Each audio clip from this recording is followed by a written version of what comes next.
नमस्कार। आज हम एक बहुत ही आम लेकिन गहरे सवाल को समझने की कोशिश करते हैं। एक ऐसा सवाल जो हम सबको कभी न कभी परेशान करता ही है। कभी सोचा है कि क्यों एक बेहतरीन स्ट्रैटेजी, एकदम परफेक्ट डाइट प्लान या कोई कमाल का बिजनेस आइडिया, सब कुछ होने के बाद भी गाड़ी आगे ही नहीं बढ़ती? मतलब प्लान में तो कोई कमी नहीं होती, लेकिन नतीजा जीरो। ऐसा होता क्यों है आखिर?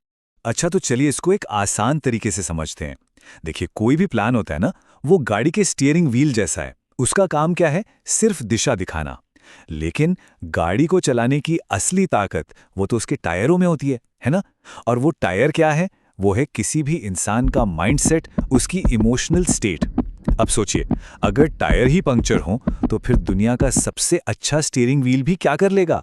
कुछ नहीं, सब बेकार। तो असली मुद्दा प्लान की क्वालिटी का है ही नहीं। असली मुद्दा है उस इंसान की इमोशनल हालत का, जिससे वो प्लान चलाना है। मतलब अगर वो टायर ही ठीक नहीं है तो गाड़ी आगे बढ़ ही नहीं सकती। यही है ठहराव की असली वजह। और पता है, इन टायरों की हालत को समझने के लिए एक फ्रेमवर्क भी है। इसे कहते हैं इमोशनल वाइब्रेशन स्केल। ये स्केल असल में किसी भी इंसान की इमोशनल एनर्जी या उसकी मानसिक स्थिति को मापने का एक जबरदस्त तरीका है। ये एक तरह से चाबी है ये समझने की कि कोई इंसान एक्शन लेने के लिए तैयार भी है या नहीं। तो ये जो स्केल है, ये मोटे तौर पर 3 लेवल्स में बटा हुआ है। सबसे नीचे आता है सर्वाइवल मोड, बीच में है स्टैग्नेशन मोड यानी ठहराव, और सबसे ऊपर है क्रिएशन मोड। चलिए एक एक करके इन तीनों को समझते हैं। तो शुरू करते हैं सबसे निचले लेवल से। लेवल 1, लोअर वाइब्रेशन, जिसे सर्वाइवल मोड भी कहते हैं। इसको बस ऐसे समझिए, जैसे एक गाड़ी जिसके टायर एकदम फट चुके हैं। इस लेवल पर चिंता, गुस्सा और डर या लाचारी जैसी भावनाएं हावी होती हैं। मतलब ये इमोशनल स्केल के सबसे निचले पायदान हैं। ऐसे में दिमाग का पूरा फोकस सिर्फ एक चीज पर होता है, खतरे से कैसे बचें। इंसान अंदर से एकदम पावरलेस, शक्तिहीन महसूस करता है। और इस हालत में कोई लॉजिक, कोई प्लान काम नहीं करता। और अक्सर इस हालत में फंसे हुए लोग खुद को एक विक्टिम की तरह देखते हैं।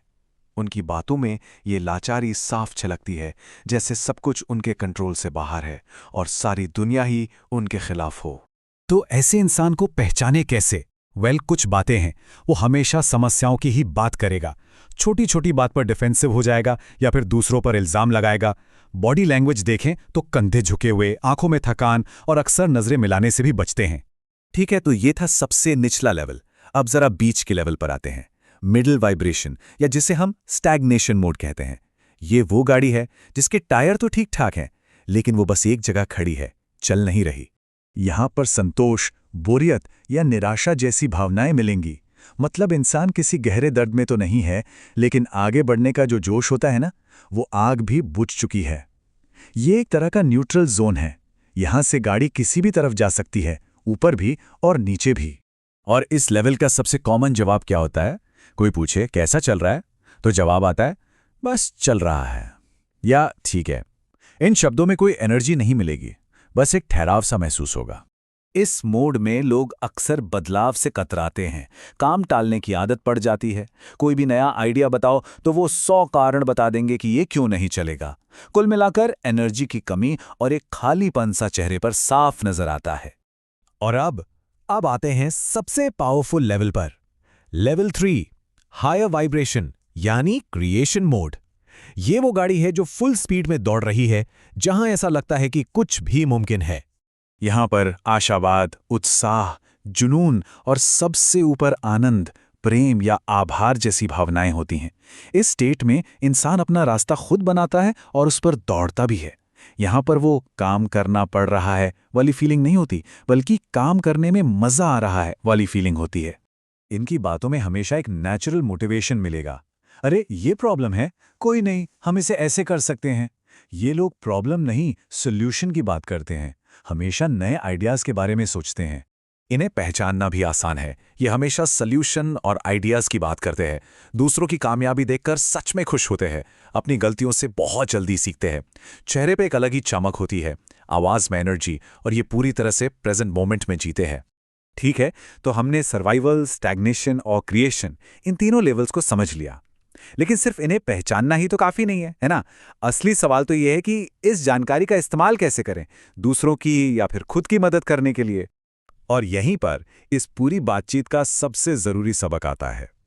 सोचकर देखिए, क्या कोई फटे टायर वाली गाड़ी को रेस का मैप दे सकता है? नहीं, क्योंकि वो उस पर चल ही नहीं पाएगा।